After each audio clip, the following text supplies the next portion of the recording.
welcome to the High Stakes Customer Podcast. I'm your host, Adrian Davis, and this program is based on my passion for the customer, the hero in all professional sales.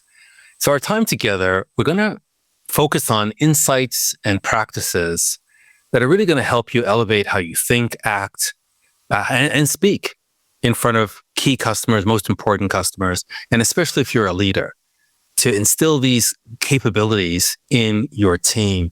So I'm really excited to share in this podcast, what I've learned over over 30 years, close to 40 years in professional selling with some of the world's best sales organizations.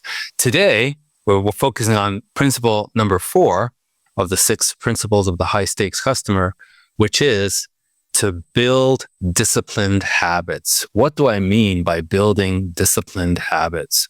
I think there's a lovely saying that I heard, and I just always remember it, that how you do one thing is how you do everything. And this really comes out when it comes to discipline.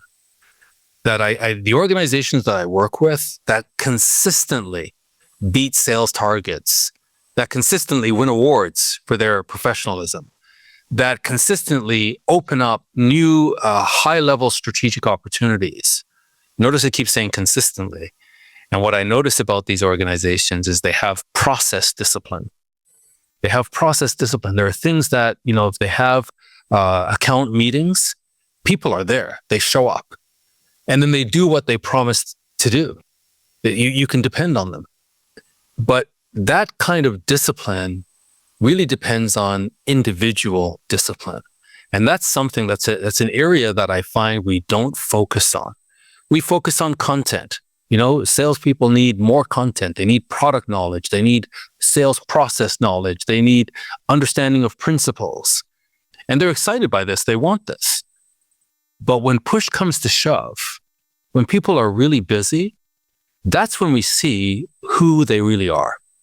So for example, a top professional would never, ever go into a meeting completely unprepared and just swing. They're good at talking and just wing it. They would just never do that. Why? Because that's not who they are.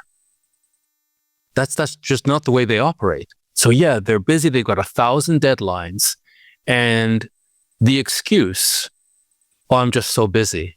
This is not a real excuse because everybody has the same amount of time. The reality is it wasn't a priority. And I think if we're going to get our people to operate at a higher level, there needs to be a priority around fundamental disciplines. Before I talk about this in a sales context, maybe just to make it clear, let me speak of this from a personal context. So we have added building discipline and building habits into our training programs. And we've built it really as a foundational practice. That, we're going to get into the higher order strategic thinking and strategic engagement. But there's an understanding that I've developed now that building people up to do this high level work, if the discipline isn't there, it's going to backfire. How we do one thing is how we do everything. So there's going to come a time when they're just so busy and pulled in different directions that after engaging a customer strategically at a very high level, they're going to let that customer down because they were busy. So we need to make sure, not just in the individual, but also in the team, that we have this foundation of discipline. And then we build the other skills, the other behavioral skills, commercial skills, technical skills, that we're building this and strategic skills. We're building these on the foundation of discipline. So let me share a somewhat embarrassing personal example.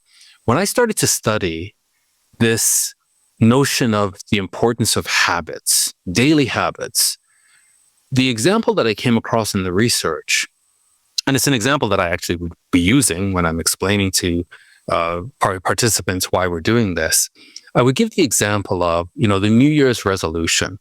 And often people say they want to get fit. And January, we're coming up to the new year now, the first few weeks of January, the gyms are full. By the end of January, middle of February, they've just leveled off and they're back to their normal participation rate. because it's hard work. And people go to the gym and they've got great intentions. They really do have great intentions. This is the year I'm going to get fit. But they just bite off more than they can chew. And the motivation is high on January 1st, New Year's resolution, motivation is high. But by January 15th, that motivation has worn off. And the work is now hard. And people realize this isn't all fun. What do they say? The heaviest weight that you will lift is opening the gym door. That's the heaviest weight that you'll lift. So people just realize this is tough and they drop out. So that's how most people do it. They're trying to boil the ocean. They have good intentions and high motivation, but they're trying to boil the ocean. You need to look at your people and realize that for real change to take place, it takes place in small increments. It's what the Japanese call kaizen, where, hey, just get 1% better every day, just 1%. And just by focusing on the 1%, over time, all of a sudden that flywheel has just gained real momentum. And it's that kaizen philosophy that we bring to building great habits. So the example of getting fit at the beginning of the year or any time, we would say to someone who says, you know what, I've got to get in shape. I want to be fit. We would say to them, okay, don't make the commitment that you're going to work out 5 times a week. No, it's just too big a lift. Instead, we want you to make the commitment that you'll do 1 push-up a day. That's it. So just commit. You'll do 1 push-up a day. Okay, that sounds fairly easy. I can do 1. Can you do 1 push-up? Yes, I can do 1 push-up. Why 1 push-up? Why not 10? And I thought, I'm going to actually do this, physically do this. I'm going to commit to doing 1 push-up a day. And it's remarkable. And the reason why is there will come days when you just don't feel like doing it, or you don't have the time to do it. You're stressed. There's so much going on. But by making the commitment so small, it's actually easier to do it than to have to explain why you didn't do it. And so I said, I'm going to do 1 push-up a day. And I was already going to the gym and working out. And I thought, you know what, I'll try 10. And that's the embarrassing part. I couldn't do 10 push-ups. and certainly there were days that I certainly didn't feel like doing it. And so I said, you know what? Wow. And I actually did some research and found most men cannot do 10 push-ups. Now, this is terrible. But I committed, I'm going to do 1 push-up a day. And that's all I did. And sure enough, days came when I just didn't feel like it, but I just did the 1 push-up every day. Now, I'll do 20 push-ups at a time. And multiple times throughout the day, I'll do like 100 push-ups a day. And it all started with that small commitment to do 1 push-up. And then from that, it's like I'm more confident in the gym now, more confident with the bench press and other lifts. And I'm actually more capable of other lifts. But it all began with just the commitment. I'm just going to do 1 push-up. So I had to do this because I wanted to experience it. And it's amazing. From that small commitment, I'm doing so much more now. And that's actually what we want to do with your sales team. That 1%. So whenever we do our training, we just get them to make 1 small commitment. We don't want them spending any more than 5 minutes a day. 5 minutes a day. And even if you get it down to 2 minutes, it's still okay. And what I explain to a lot of people is say, you know what, I just didn't have the time. Well, dial it back. 2 minutes. So for example, it might be that every day they're going to commit to reading on the industry, learning, being an expert in what are the trends that are taking place in the industry. Well, that's a heavy lift to become an expert in the trends taking place in your customer's industry. And we'll say, no, we don't want you to start reading everything and watching videos and just taking all your life trying to become an expert. Instead, we want you to spend, before you start your day, spend 5 minutes researching your customer's industry.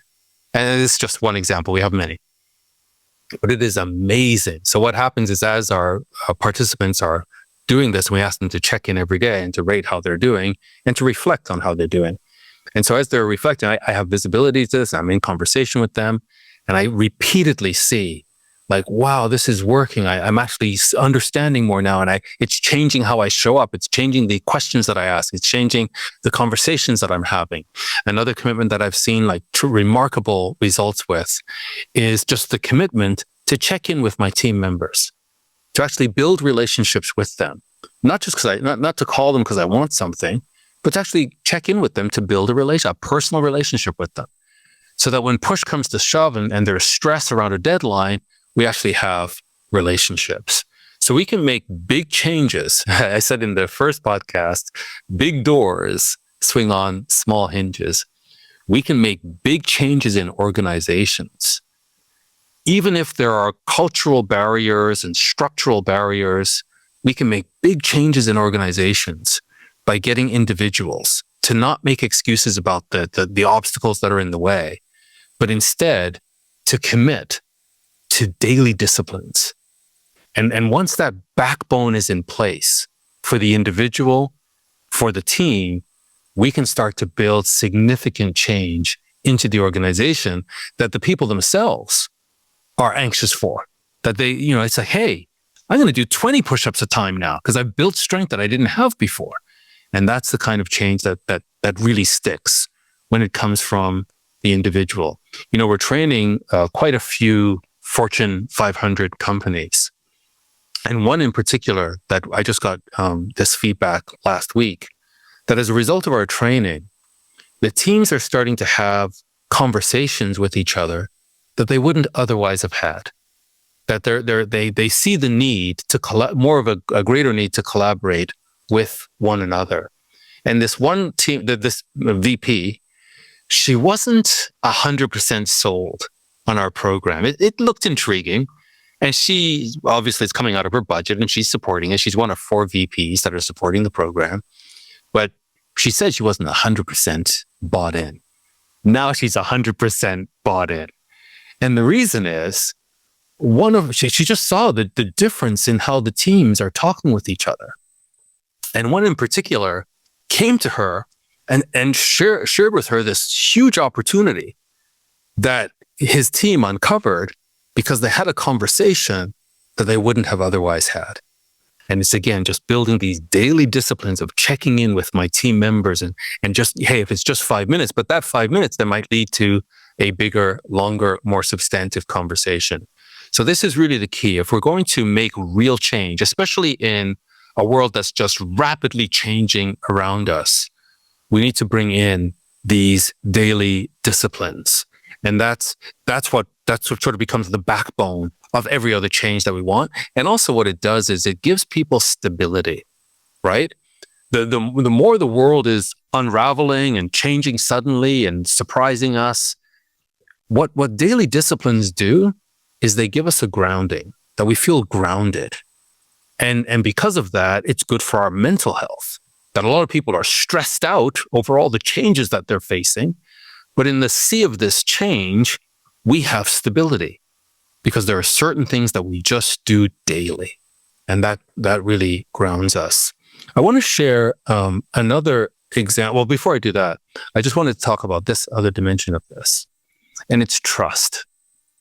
That when we are building these relationships internally with our colleagues or externally with partners, with customers, this daily approach or this disciplined approach, or maybe the better word is consistent.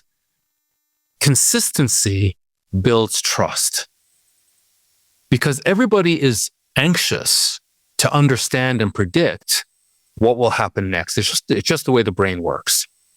And the more comfortable we are that we know what will happen, or sorry, let me say it this way. The more we know what will happen next, the more comfortable we are. That's why there's a natural discomfort whenever we meet strangers. There's this saying, stranger danger. So even if you're a very gregarious person, even if, you see the world as, strangers are just friends I haven't made yet, because there's people like that. But subconsciously, in the presence of a stranger, deep in the, amygdala level, we feel a threat. Why do we feel this threat? Because it's a stranger. And with strangers, we're unable to predict what will happen next. One of the key indicators of success is face time. The more time we spend with a prospect or a customer, the higher the likelihood of success. Why is that? Because it builds familiarity. And if we're consistent in our behavior, consistent in fulfilling our promises, consistent in our caring, consistent in just how we show up authentically, then that familiarity creates the ability to predict what will happen next. That if somebody asks me to, hey, I've asked Adrian to do something, I just know he's going to do it. Or I've asked Adrian to do something and I just know I can't rely on him. So I'm going to ask somebody else because this guy's so unreliable.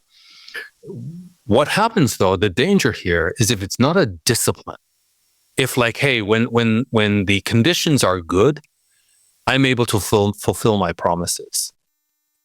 But when I get really busy and things get out of control, then I start to lose my grip on fulfilling my commitments. This is why, how you do one thing is how you do everything.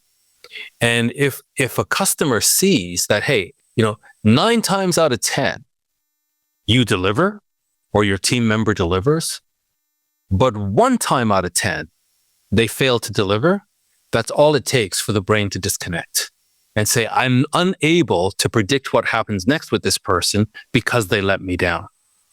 And this is why it's really, really critical that we understand that the discipline that we build into ourselves, the discipline that we build into our teams is actually a foundation for building trust.